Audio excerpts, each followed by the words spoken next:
Tinchda o'zbek Polshadan Portugaliyagacha bugun bizning 67-kunimiz. O'rtoqlar qaranglar, hozir biz Avstriyada Salzburg degan shahar bilan Innsbruck degan shaharning o'rtasida yuribmiz. Agar bugun biz 3 kun qattiq yuradigan bo'lsak, 50 kilometrdan yuradigan bo'lsak, biz Shvetsariyaga kirib boramiz.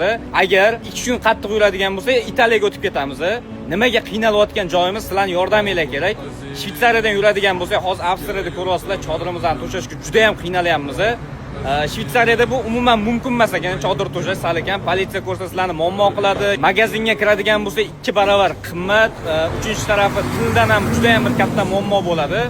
Agar Italiyaga o'tadigan bo'lsak, bizda naborot bo'ladi, lekin bitta muammo chegarada muammo bo'lishi mumkin.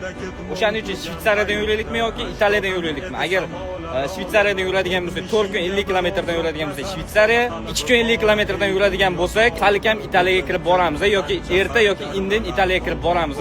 Qaysi biridan yurganimiz ma'qul deb o'ylaysizlar, o'rtoqlar? Bizga yordaminglar kerak. Shahar juda ham bir qimmat ekan, Shvetsariya, tog'li zona bo'lgani uchun yoki Italiya yoki Shvetsariya. So'rov qoldiramiz, so'rovga javob berib, bizani qo'llab tursanglar bo'ldi. Biz yo'limizdan davom etamiz.